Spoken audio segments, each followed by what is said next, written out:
Hello, present people. In this third episode of the Present podcast, I'm talking to Kareem Ali, a musician, composer, and producer originally from New York City, now based in Tucson, Arizona.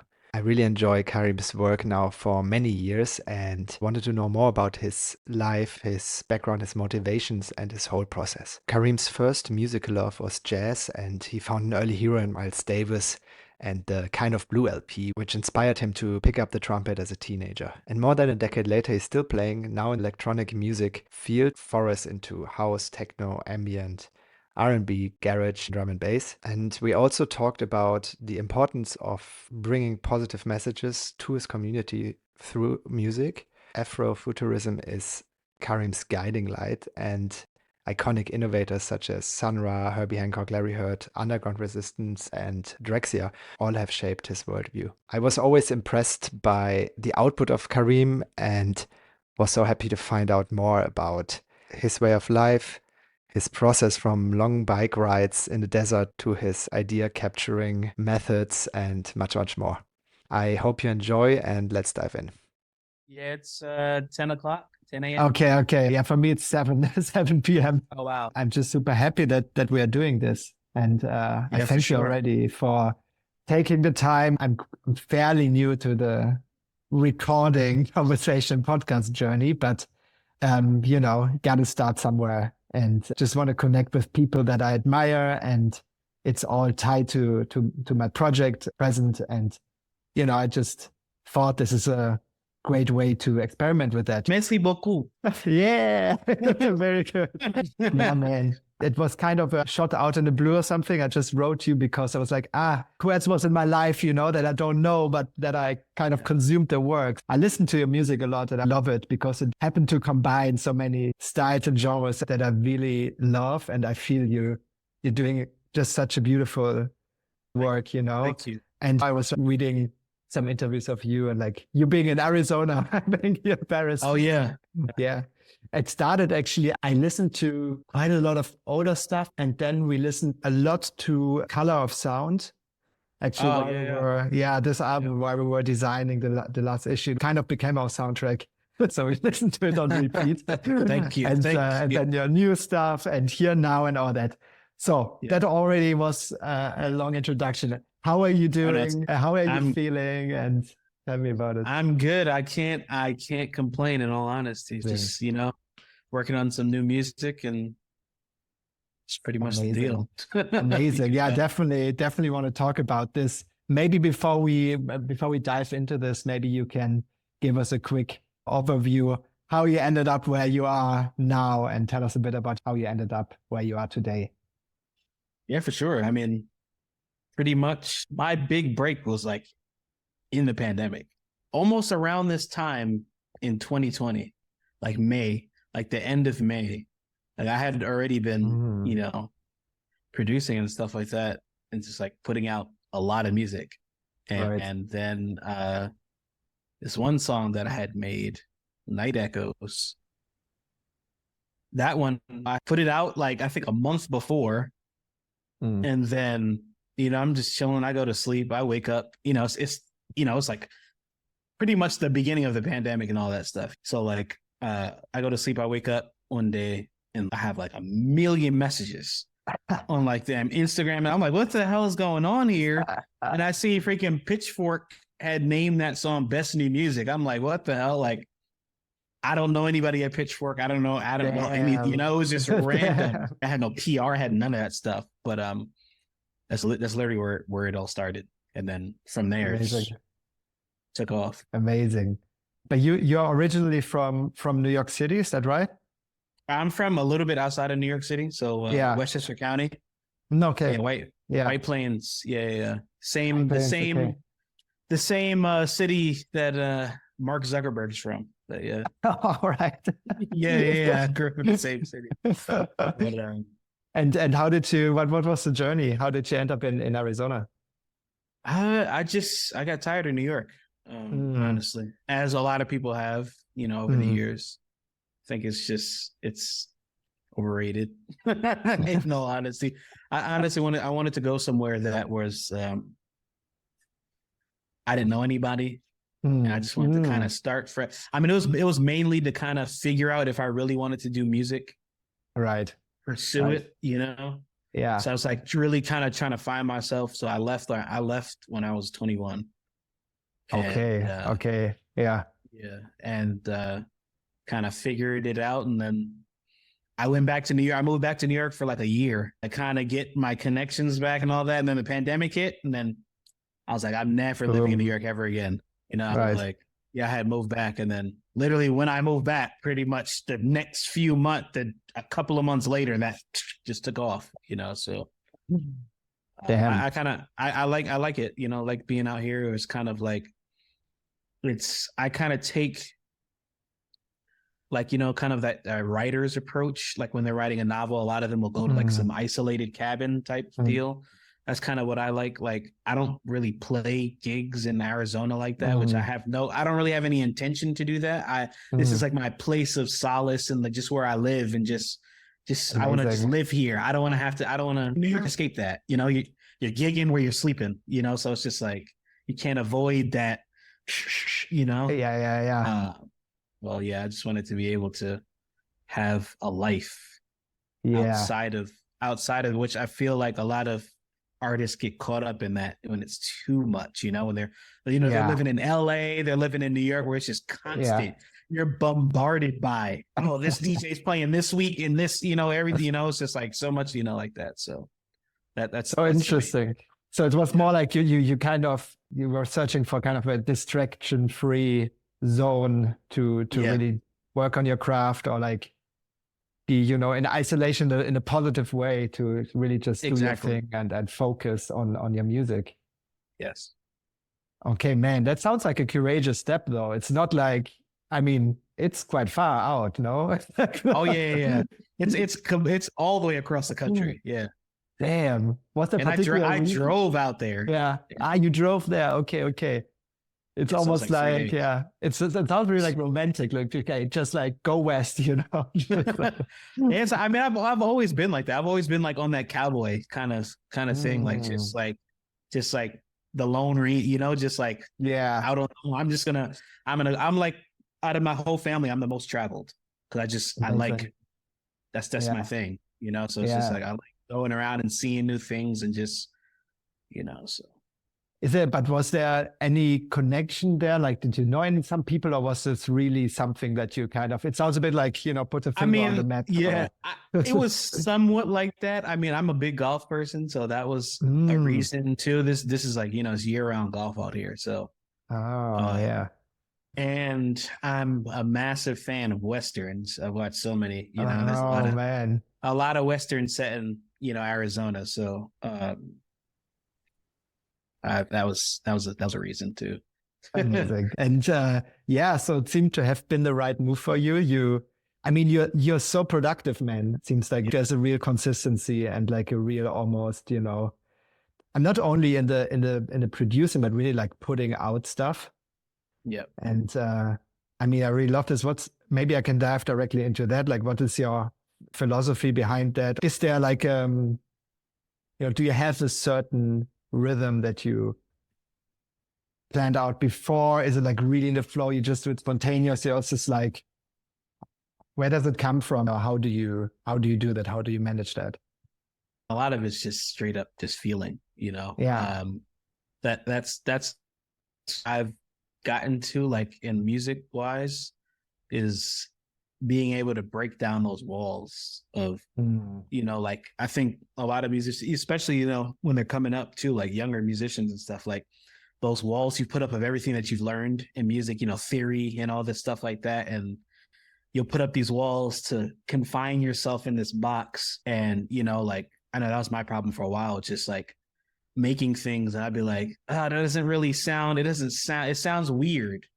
But then, you know, I'm realizing too, you know, in a couple of songs, I put in some elements that I personally thought were weird. And then going back to them was like, I gotta break down these walls, you know, because those are the things that make everything special, you know, because when you're making things like everybody else, you know, when you're in that box, then it's not unique to your own self.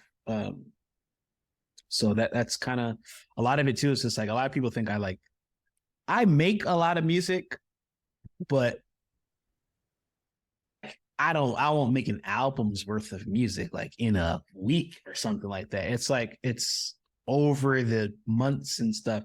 So like, I'll literally like, it's kind of like, I think like I fully started to understand that phrase, trust the process. And it's, I think about,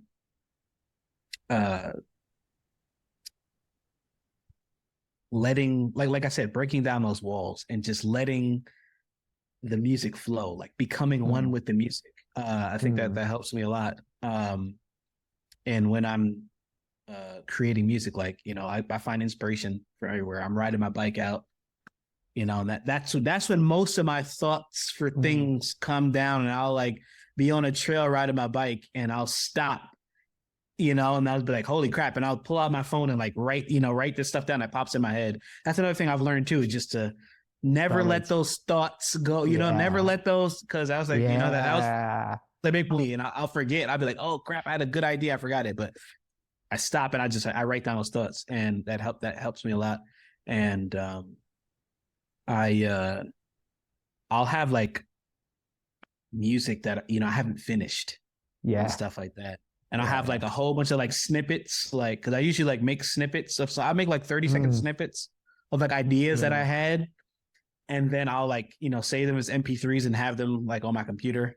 And I will, I'll just go back to them when I have, I'll make probably like 3 or 4 new songs in a week, let's say. Wow. And then I'll be like, okay, I have something here. And then I'll go back to the other ideas that I had. And I was like, okay, these fit together now. And that's what I mean with like trusting the process in that sense. Is like, because like most people's albums are not made. Some are, you know, like but they're not made. They're recorded in a short period of time. But when they're composed and stuff, people will have them for years and years, you know, sometimes, or months and months, and put them together. That's kind of what happens with me. So I find those ones that mesh together, and then that's how an album comes out. An EP, I can bang out an EP in less than a week. Like if I need to, if I'm really on a roll, that's when those EPs come out. If I'm really on a roll, like I think the last one I dropped, the New Horizons one, I made that in like 3 days. Yeah, but it seems to be then. Is it something? Is it something that, like, I mean, it seems really positively, I say, like, radical in a way that a lot of people are so blocked by perfectionism, I feel, you know, and then waiting super long, or like over engineering, like, you know, and it's a sort of procrastination, or kind of a fear. Oh, it's not perfect yet. But it's never perfect. That's why I think it's really important as an artist, no matter which discipline, to just really get your stuff out there. And if it feels right for yourself, of course, you know, don't want to put out something that is unfinished and not happy with, of course. But as long as you feel it, put it out there. You can always iterate, but you make yourself vulnerable and open for feedback and critique. I mean, it still has to be something that is like of quality and that you really love. But it's for me, really, with every art form, it's really, you learn with producing a lot, and not only producing a lot, but really, you know, putting out a lot. And I think it makes you grow faster, you know, and maybe not. No, it absolutely does. You know, I think so. I think that people are following some artists like a little too closely, their way. But I'm just like, you know, these are established artists, you know, those artists that drop every once in a while. But I'm just like, you know, these people have been making music for so long, you know, you can't follow that, can't necessarily follow that if you want to get up there. Yeah. You know? Yeah. I'm just thinking about you on your bike and the ideas coming in. For me personally, I started in the beginning really with like a notepad with like pen and paper. I had always like this little notebook and just wrote everything down. And I really started to write everything down, not only ideas, but also if I got an idea for, you know, oh, I have to watch this movie or something, you know, like really, exactly. Like really like a brain dump, just so your brain is free for new ideas, you know. And also because you can't trust, like you need to, you know, Exactly. otherwise it forgets. You need to get it somewhere safe. Exactly. But how I'm just wondering how it works for music. Is it like you got an idea, but idea for a song, for example, or is it idea for rhythm or melody, or are you also recording sounds, or is it more you can write down? It's literally everything that you said is that. Like if I like I'll like, let's say if there's a song I like had just made and I really like it, I literally that's my thing. I do the bike. I don't have a car. I do the bike test for me. It's my headphones and I hit my bike, and you know my headphones are very, very good. Like I mix a lot in my headphones. But I have monitors too, but like I mix a lot in my headphones because my headphones are just it's perfect. It's not, you know, no added bass or anything like that. But I'll be listening to, you know, something I made, an idea, and then I'll hear a melody, and then I will stop and sing that melody, you know. And so I remember it. I'm like, okay, this is what I can add to this. This is what I can add to this now. So it's like kind of like in that composer mode thing, which that's a term I've been using for myself more than producer. I feel like for other type for music, like especially electronic music, I think producers become like a lesser term than composer. I was like pretty much doing the same thing. May not be notating sheet music, but you're still you're putting the same things together, melodies and rhythms, and you're arranging it too. Because not every composer arranges their music as well. There's other, you know, they'll have an arranger do it. But that's pretty much how that comes together. You know, that's so interesting, man. That's really cool. Also, I just always love really the stories behind like all sort of making of behind the scenes, because you know, for me, I listen to your music, it's the final result, but I have no idea how it actually comes about, you know, and what goes into that really, if you're also not a musician yourself, you know. And I think the more you get to know about the process of things like this, of other artists, it makes it even more I admire it even more because I know what goes into it, if that makes sense. It's the same like when you go to a museum, like if someone's telling you a little bit about the art, it gives you so much more appreciation in a way. I feel even if you don't like it, just because you know there's more to it than just what you just see in the moment, or what you hear in the moment. And that's why I think it's also super important to, you know, talk about this stuff or discover this stuff. I do a lot of this finding out behind the scenes of other creatives because I feel it's also really helpful for younger people who are starting out, because I feel a lot of people are super intimidated or blocked, you know, when they see only like the final result. They say, Kareem Ali is putting out so much stuff. Seems so easy. He has it all He has it all figured out, you know, he's just super talented. But there's so much going on behind, and also I feel like showing the process might make it less intimidating, hopefully, for people to maybe do it themselves and try it out. It's true. I think, you know, it's a lot of people make it look easy, but it's not, you know, especially for myself. I'm a student forever. So, you know, I'm always learning. And it's like, so it's something too, like when I grew up, like playing, you know, I've been playing trumpet for like 20 years. And, you know, growing up, everybody's like, oh, he's so talented, all that stuff. I was like, me personally, I'm not talented. I'm skilled. Cause like I've been around talented musicians, like a kid I went to, you know, high school with. He barely had to practice. He was just inherently good, you know, just like at trumpet. Like he was like sight reading, you know, master at that. Literally just put anything in front of me, can play it. You know, he barely practiced at all. You know, he just didn't have to really try that hard. I was like, that's talent. You know, like I was like, me, I had to go study so hard. I mean, I had that, you know, it was buried within me. You know, that you know, that talent like inside of it, but you know, it took way more for me to bring it out, you know. I wasn't, you know, inherently, like certain people, like I know my trumpet teacher I studied under in college, John Faddis, he became so that he has photographic memory. So he would tell me when he was playing on the bandstand back in the 70s, he said he would be flipping comic books with his feet while he's playing the music because he just knew it. It was just, like I'm just like, yeah, it's crazy. Oh man. Man. Yeah, I feel like that's an important thing for people to know too. Some people really do have it like that. Everything's a skill, but you can get it. Yeah. I think like you can be talented too in a certain degree, but you have to try a little bit harder, to bring that out of you. But I feel it's also like I think everyone has some talent. Some people more and some less, but even the people who are like really born with an insane amount of talent, it's also a bit tricky because a lot of times they are then too comfortable or not pursuing it so much. It has to be like this balance. And in the end, it's really always the people who are just wanting it more or actually putting in the effort. If you're only talented and even if you're super skilled as well, it doesn't mean automatically that you are successful, however you define it.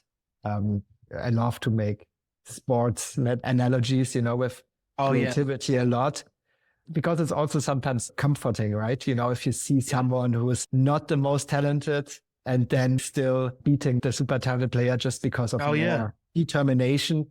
And I love it, I think, because it kind of, it shows you that you can, if you put in effort. Because otherwise, if you have the mindset of, I don't have as much talent as the other person, then you're already kind of giving up, or like you put yourself in this box of, I can't make it anyway, which is bullshit, I think. And I think it's super important. Sure. That's why it's always encouraging to have these underdog stories of like people just. Oh, yeah, exactly. It's funny that you say that too, because my college trumpet teacher actually had given me a book when I was like struggling with it. It was called Mental Toughness in Sports. To help me get over those mental barriers for the music. All right. I have to check this out. And how did it help you? Or can you tell us a little bit more about this time when you were playing the trumpet and everything? I think playing trumpet for me, like it's different, like playing a wind instrument compared to a like guitar or key, something that you can see where everything's in front of you. It all evens itself out on a playing field at the end of the day, but just having that trumpet, like a lot of it is in your head. We have three keys.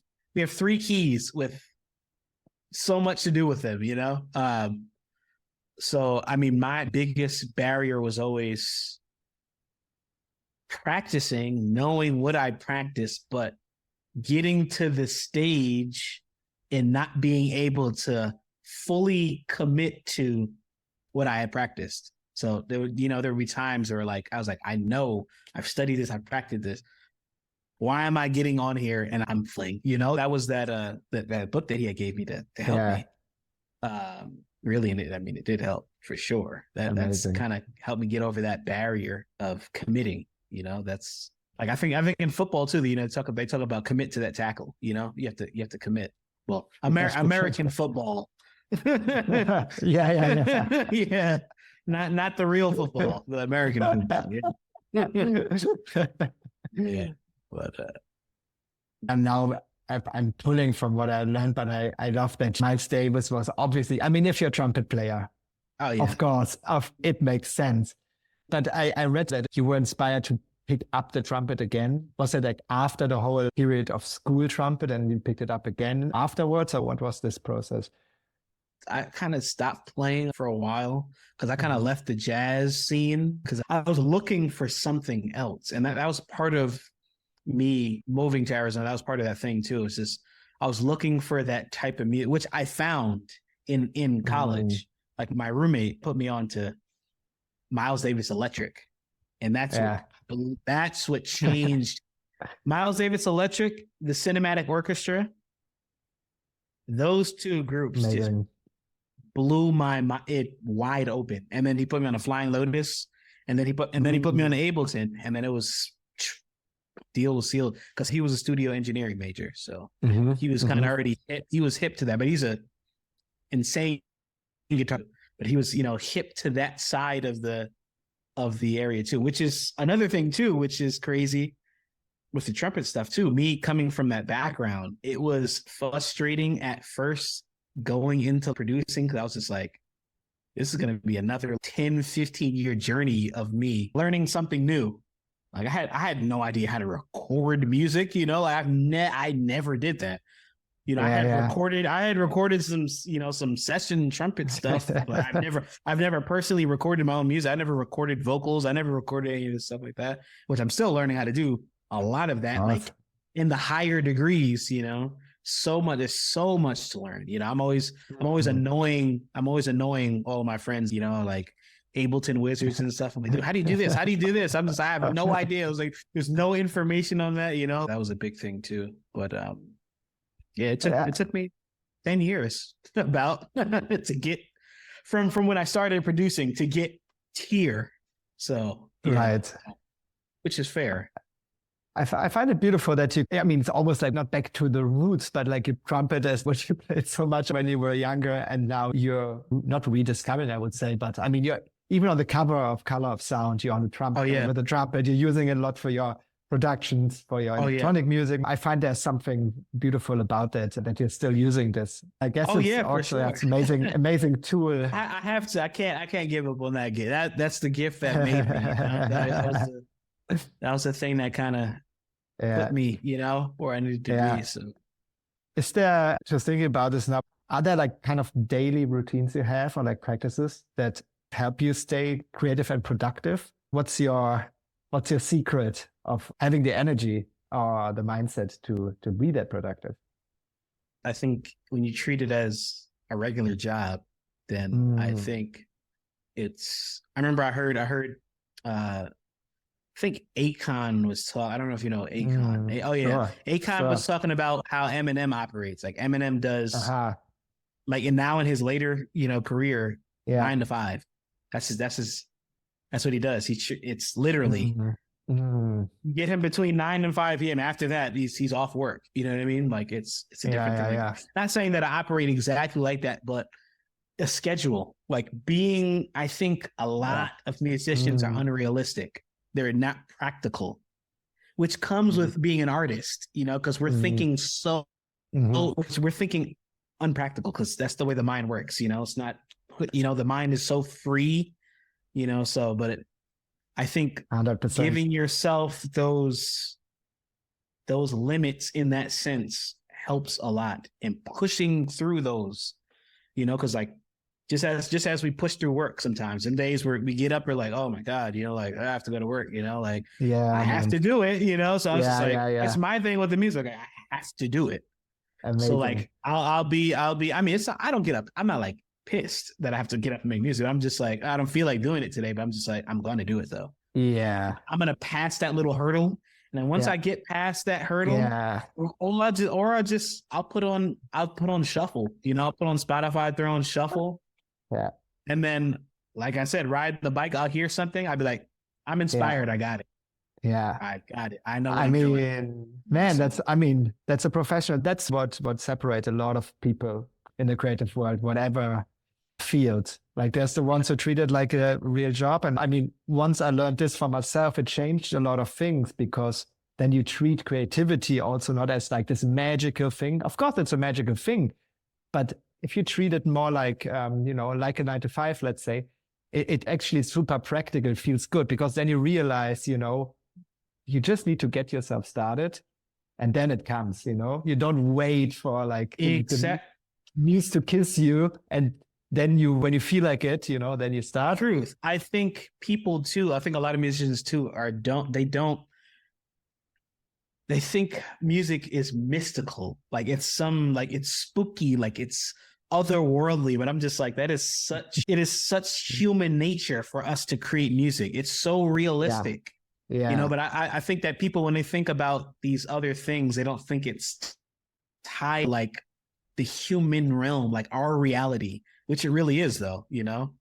You know, like our minds are so powerful, like from nothing, like literally we see the skyscrapers in the cities that we have, you know, like that came from somebody's brain. 100%. You know, like it's insane. You know, like look where the technology that we're using is across the world right now that came from somebody's brain, and it's a reality now, which is insane. You know, I think the same goes with music, like we were saying, like kind of bring it into reality, which I think more musicians need to do. Like people want to say, "Oh, I want to be taken seriously," and this was my thinking too when I was younger. I wasn't taking it as serious as I should have been. I guess, you know, I was in a different mindset. Reminds me of this, an author said, like, I only write when inspiration strikes. Fortunately, it's every morning at 8 a.m. Yeah. You know, like you get started, like then it comes, and not the other way around. Otherwise, you will be waiting a long time or be very blocked.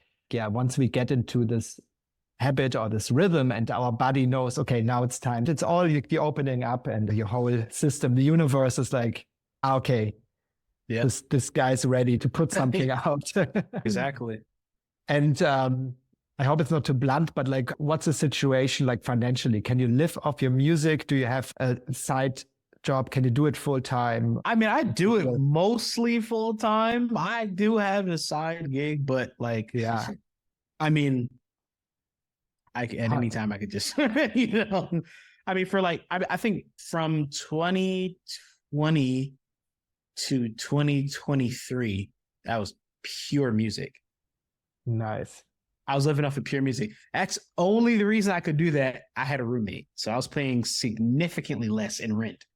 Yeah. So now like I have my own spot, you know, for myself. So I was like, I have to get a little side gig. Yeah, I was like, it's a lot more money. So I was like, I have to.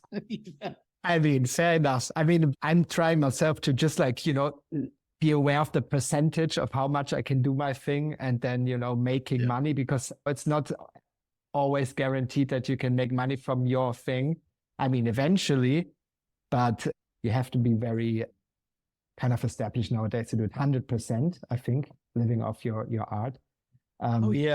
But it's still, you know, as long as you find a way to keep doing it, it's all good, you know? And I think, I'm advocating so much also with my project, like, even if you have a full-time job or whatever, even if it's a completely different job than what you're doing for your thing, you know, gotta find a way to have this project or nurture the baby, you know, your passion project. I think it's so important. And I mean, there's some people who are for their whole life, they're successful artists and have the side gig. Sometimes it also can be very inspiring, you know, like, I feel like sometimes it's almost my reward to do like some client stuff, you know, because I know it's a bit more, because you can also get so caught up or like so deep into your own bubble or to your own world. And it feels also good to not lose touch with reality sometimes. And also, I think you can treat everything as part of your practice. Like if I'm working for other people, you know, I'm in design mostly. So if I'm designing something for other people, it always kind of nurtures also my other projects. And my personal projects also always nurture the stuff I do for other people. So for me, it's really like a symbiosis and almost like collaboration.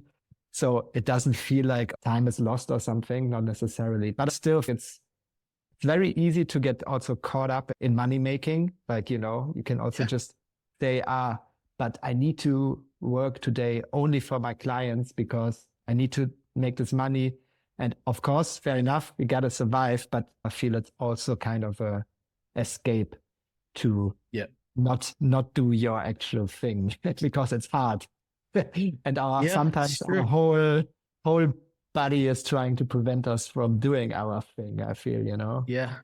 I think it feels so you have really some sort of deeper motivation or purpose and really long-term vision. Like it seems like you would do this anyway. You would, like you can't not do it. It's really an expression of yourself, of your soul. It's super close to you. I mean, I'm assuming this, but I just have the feeling from consuming your art that it is very personal. It's like very much you really expressing your true self and what you stand for. And I also think it's I know it's not easy necessarily, you know. I think it takes courage. It's such a journey to actually find out what you're about, what you're into, and putting this then into something, into an art form is really amazing. That's actually a nice segue. So I have this one snippet where it says, Afrofuturism is Ali's guiding light. I love this. And it's maybe you can talk a bit about this themes or subjects that you like to use as a framework or state of mind, utopian future in which humanity can finally carve out an existence that's free of injustice and oppression. And I would love you to dig a bit deeper into that. Like, how did you came to this? What does it mean for you? Yeah, so I mean, it's kind of, you know, how I grew up in like the Nation of Islam. So it's very, very, I didn't, you know, they don't teach a lot of these things in school about our own identity. Even though I went to a majority Black high school, there wasn't a lot of these things taught about, you know, our own identity in life. So, you know, it's a lot of Black people in America just based on, you know, slavery and stuff have no idea. We can trace back probably several hundred years, but like after that, it's kind of up in the air. Exactly pinpointing, you know, your ancestors are from and stuff like that. So I think just learning about those struggles that, you know, the people that came before us dealt with, in those, you know, in reality, like the real, you know, real people, Malcolm X and all these other people like that. I think it's important for me as a Black person to put these messages in my music for what I grew up around and what I was inspired by and what I was taught, to give these messages of positivity to my own people, because I think it's so important. Just what we see nowadays, you know, on the scale, you know, like the rap music and stuff like that. A lot of these things, these kids are idolizing it. Terrible, you know what I mean? I mean, I'm not gonna lie, a lot of it's catchy. That's the reason why I like it, you know. So, but that was a goal of mine: make music with a message that's not corny. Because a lot of the times that, you know, people will make like, you know, you hear like some like Christian rap or something like that. I'd be like, oh man, bro, you know, like it sounds so corny. Nobody's listening to this, you know, like.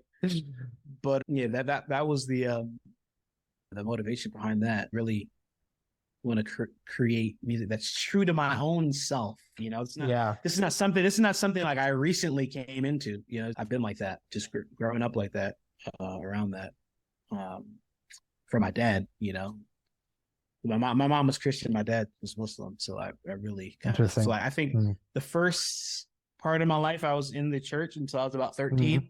And then from 13 on, I was in the mosque with my dad, just, you know, around those people. And yeah, I think, you know, I listened to a lot of Sun Ra and his messages about that. And who is it?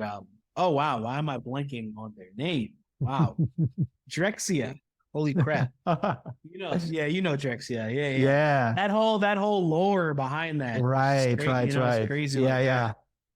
I think it's important that you know, as people say, that representation, have that 100% in the music. So, can you tell us a bit more how you grew up and your mom and dad, how it was for you? It sounds fascinating. Yeah, my mom and dad are divorced. You know, that happens when you know, the conflicting nature of those things. But yeah, I mean, I had a normal upbringing, in all honesty, in that sense. Yeah, there was some things going on, obviously, but I think I grew up around all this stuff, but it didn't really take form in me until I was older. Probably until maybe like when I left New York. That's when it really, really took hold in me. I'm just like, I'm on my own fully. I get it. You know, I understand when I'm seeing certain things with my own eyes, you know, for the first time, you know, a lot of experiences and stuff. Yeah. Like just seeing the history of a lot of these places that I've been, like where I live now is like neighborhood in Tucson. It's not anymore. It's called Dunbar Spring. Part of what I learned, growing up, of like diving deep into the culture of my own people, which I think a lot of Black people have to do. It's like, I mean, people in general too, like a lot of these kids nowadays, like I talk to them, they have no idea of history of anything. Like, I'm just like, holy crap, especially in America. You know how Americans are. Oh my God. It's crazy. Some of these people, I'll talk to some of these kids too.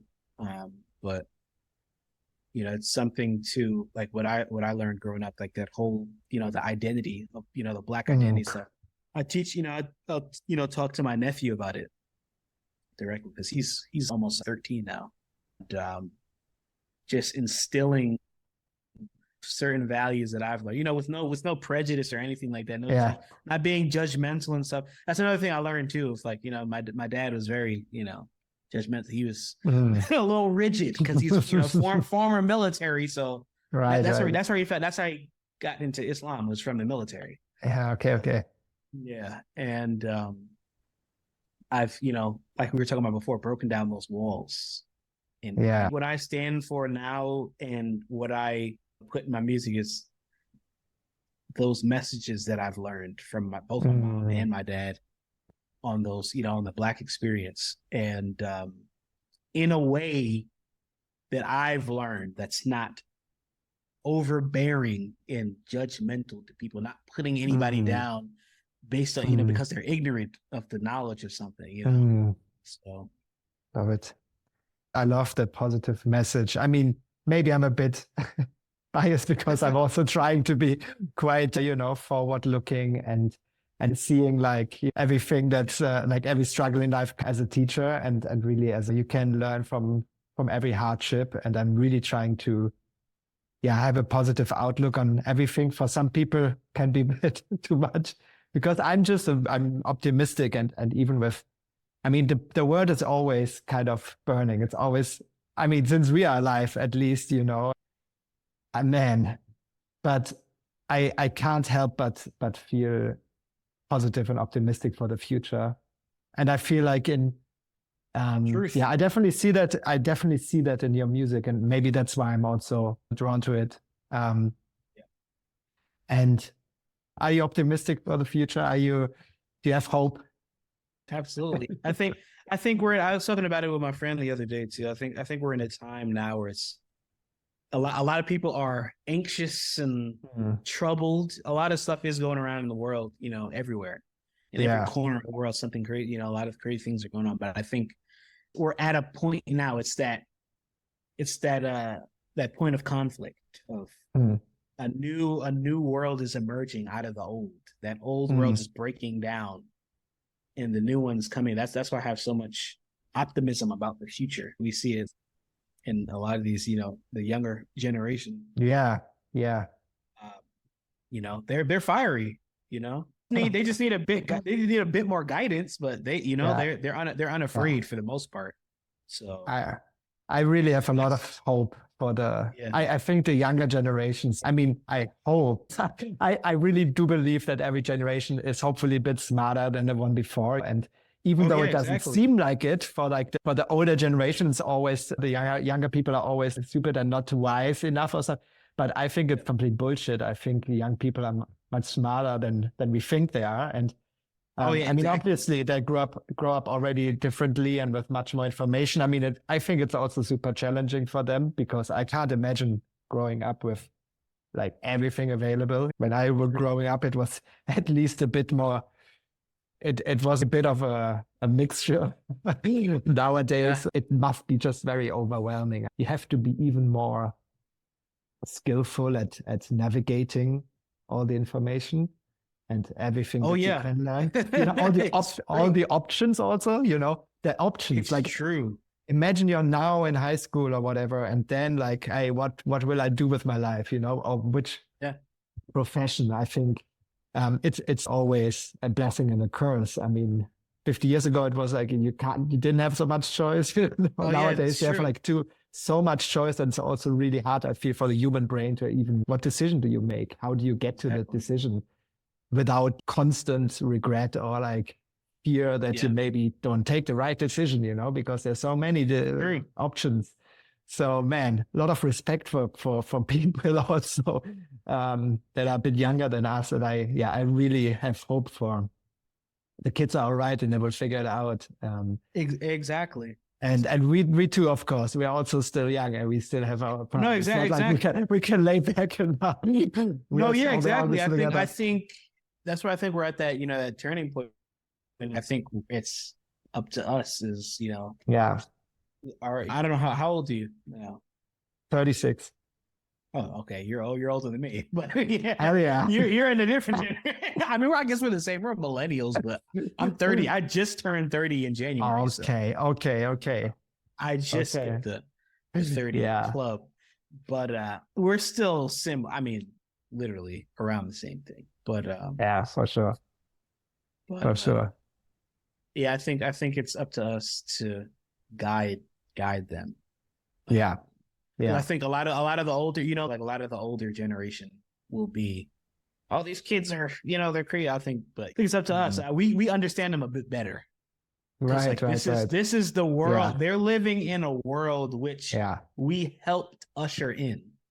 Like we saw the beginnings of the internet. We were around for that. Yeah. We grew up with all of that free experience.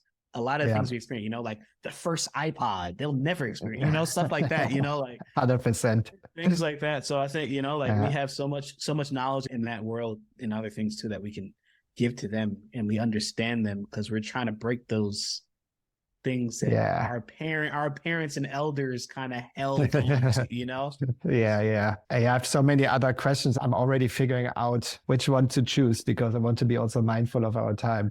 I'm always interested in this. I think everyone can relate.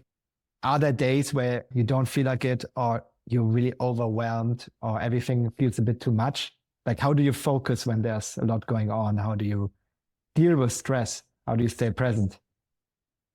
I repeat an answer that I've said throughout is getting on the bike, solace by myself, or going for a hike. That's the thing. Being out in nature, just still. Nothing, like those times that gets really stressful, I won't bring my headphones, I won't bring anything. I'll just straight up just pure the sounds of the world, the earth. That'll help me relax.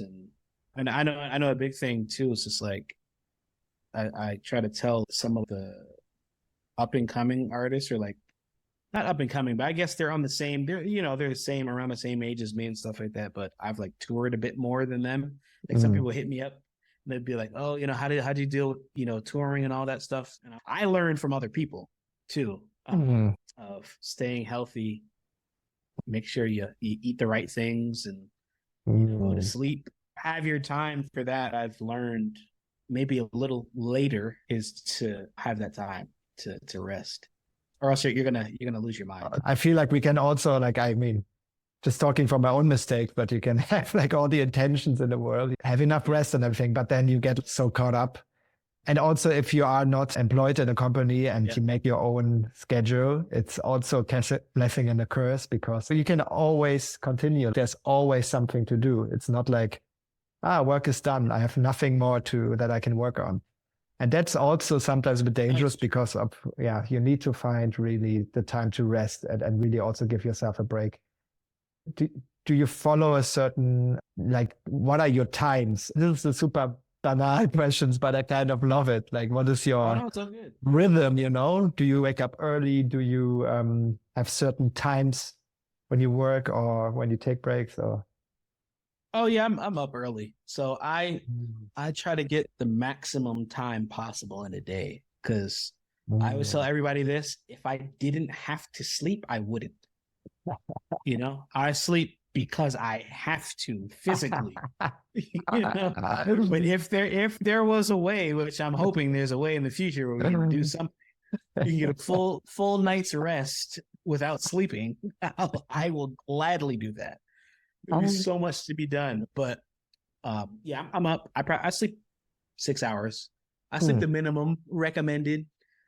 They say 6 to 8 hours. I sleep 6. I'm up at 5 and go to sleep around 11. So it's like I want Yeah, Oh, full. right. Yeah, I want the full thing to do what I need to do, and it gives me time to mess around too, to do whatever I want. You know, Right. I think people should try it though.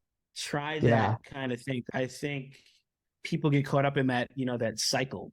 Even if it's you're a freelancer, you're a musician, you're just doing those things. You still get caught up in that cycle of, going here, going there, going there. You're sleeping. Mm. But you're not necessarily getting good sleep because you're sleeping too much. Mm. You're not necessarily sleeping because you're tired.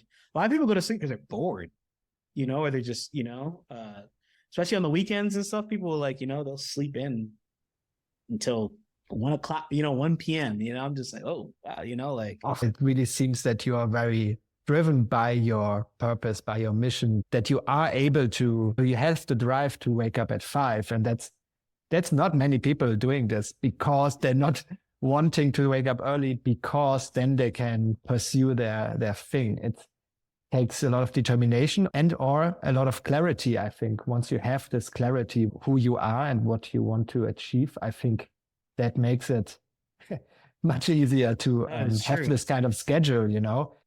I don't want it to sound too, I don't know, too strict or something, but I totally get it. Sometimes I have this dream to be able to freeze time, to just make pause, but I can go on. Oh yeah. If I could freeze, and then I could finally read everything. I could do all my started projects. The more extreme version of this is some people are like, I would love to be in prison because then I would have time to finally reread everything. I had once this guy, this Italian art director I was working with, and he was like, man, sometimes I wish I would be for a few months in prison because then I had no distractions. Yeah. Finally read everything. Yeah, it's all about prioritization. I mean, there's so much shit that we are consuming or we can fall into this trap. And actually, 24 hours is quite a lot of time if you manage to spend it wisely or spend it and actually aligned to what you do, right? Yeah, it's plenty of time. But it's a journey. I mean, life happens. We're not in a silo, We're just. That's the thing. That's the thing. Everybody can't do that. So, do we have time for one last question, 5 minutes? Oh yeah, absolutely. Okay, cool. What's your favorite unrealized project? What's my favorite unrealized project? Yeah. I mean, personally, I'd go crazy for a dream project of me, Thundercat, and Flying Lotus making. There you go. There you go. That's important. Yeah. That's the one there, that would be crazy. Hey, I'd say it now here on the record. You can do it. And I think you will make it happen one day. I believe in you. Truth. I've met Flying Lotus one time though. So. That's a start. Yeah. But we played the same festival songs though. I feel like you're doing really exactly the right thing. I mean, as long as you keep, consistent in your output and keep staying so true to yourself and your mission and keep such a clear mind and keep on biking in the nature. Oh yeah. I already know. I think there's nothing stopping you. And I think that's good to wrap it up because I really thank you for taking the time. It was super insightful and I really love to learn about your process and, yeah, man, thank you so much. It was really enlightening. Thank you, man. Merci. Avec plaisir. And I hit the stop button. I hope it will record everything and save everything. Fingers crossed. For sure. Yeah. All right, man. Amazing. All right. Have a good one. You too. Have a good day, yeah? Good luck. Ciao, ciao.